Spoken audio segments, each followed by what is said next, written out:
Saudara-saudari, salam damai dalam Kristus. Salam sejahtera dalam kasih Tuhan kita Yesus Kristus. Hari ini Kamis 3 Maret 2022, setelah Rabu Abu. Berjumpa lagi dengan saya, Joseph Lulup Purmono, dari Paroki Santo Stefanus Surabaya. Kita akan membaca, mendengarkan kitab suci, dan merenungkan sabda Tuhan dari Injil Lukas. Semoga Allah memberkati kita. Marilah kita berdoa. Dalam nama Bapa dan Putra dan Roh Kudus. Amin. Ya Allah, kami bersyukur atas segala berkat dan rahmat yang boleh kami terima dan nikmati sampai dengan hari ini. Semoga karena sabda-Mu juga kami bisa lebih setia dan taat serta tekun dalam iman untuk hidup seturut kehendak-Mu. Bukalah hati kami untuk mampu menyangkal diri kami dan hidup seturut kehendak-Mu. Mampukan dan lindungi kami dari hal-hal duniawi yang bisa dan akan menjauhkan relasi kami dengan Engkau, yang akan membuat kami binasa. Bantulah agar kami tidak kehilangan arah dan tersesat jauh dalam hidup duniawi.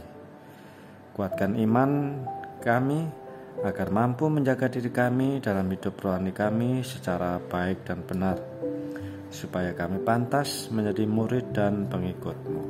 Amin. Marilah kita mendengarkan bacaan dari Injil Lukas bab 9 ayat 22 sampai dengan 25. Dan Yesus berkata, Anak manusia harus menanggung banyak penderitaan dan ditolak oleh tua-tua, imam-imam kepala dan ahli-ahli Taurat, lalu dibunuh dan dibangkitkan pada hari ketiga.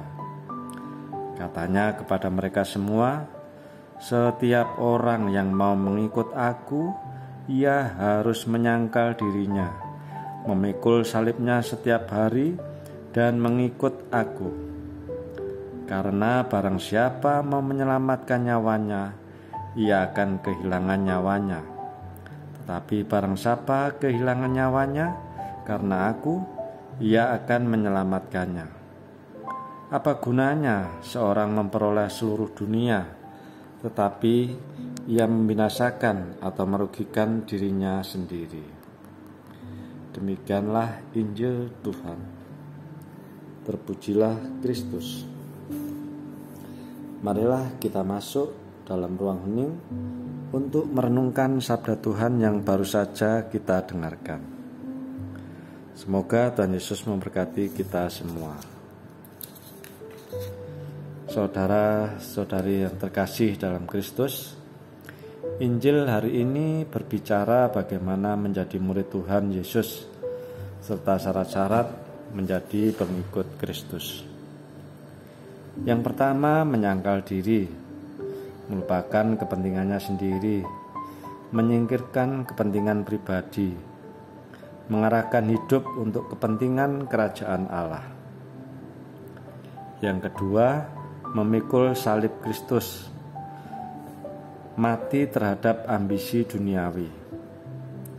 Kita sebagai murid Kristus harus menyalipkan nilai-nilai duniawi dan taat pada nilai-nilai dalam kerajaan Allah. Yang ketiga, mengikuti Kristus. Menerima Yesus sebagai Tuhan dan Juru Selamat tidak hanya menuntut percaya akan kebenaran Injil, tetapi juga menyerahkan diri kita untuk mengikuti Dia dengan pengorbanan. Saudara-saudari terkasih dalam Kristus, walaupun secara duniawi mungkin akan mengalami kerugian, penderitaan, sengsara, sebagai orang Katolik, mereka percaya bahwa dengan itu justru kita semua akan menikmati hal yang lebih besar lagi di surga.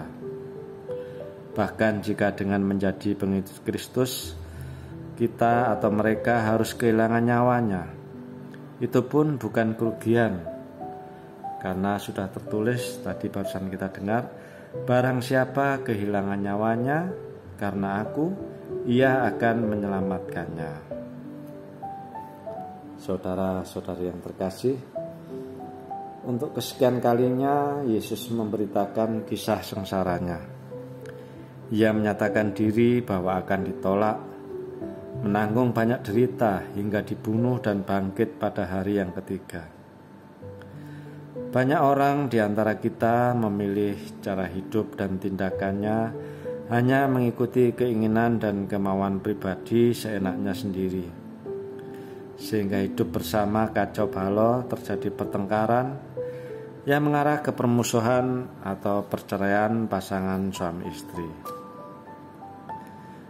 Setiap orang punya tanggung jawab untuk menyangkal diri, memikul salib dan mengikut Yesus. Apapun latar belakang dan situasi orang itu, ketika kita menyangkal tanggung jawab atas kebiasaan buruk kita, pantang dan puasa dapat menjadi sarana untuk menyangkal diri. Marilah kita mohon kekuatan darinya agar kita mampu untuk terus menyangkal diri dan memikul salib kita masing-masing.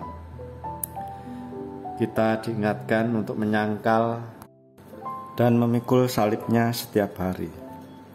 Artinya kita dipanggil untuk setia pada panggilan dan tugas pengutusan kita masing-masing, antara lain mentaati dan melaksanakan aneka tata tertib yang terkait dengan panggilan dan tugas pengutusan. Para suami istri hendaklah mentaati janji perkawinan sampai mati. Sebagai imam dan bruder serta suster hendaklah mentaati janji imamat atau kaul. Sedangkan bagi kita yang telah dibaptis, marilah kita taati janji baptis. Semoga Tuhan Yesus memberkati kita semua. Amin. Marilah kita berdoa. Allah Bapa yang Maha Rahim, lewat sabda dan belas kasih-Mu, Engkau menghendaki agar kami selalu setia hidup seturut kehendak-Mu. Semoga lewat sabda-Mu pula kami lebih bertekun dalam waspada dan iman, lebih berani untuk melepaskan keterikatan pada hal-hal duniawi, lebih menjaga diri sebagai murid-Mu dengan hidup suci, agar pada saatnya kelak kami pantas mendapatkan ganjaran hidup kekal bersama dengan para kudus di surga. Demi Kristus Tuhan dan pengantara kami. Amin. Semoga Tuhan beserta kita sekarang dan selama-lamanya. Semoga kita sekalian diberkati oleh Allah Bapa yang Maha Kuasa, dalam nama Bapa dan Putra dan Roh Kudus. Amin.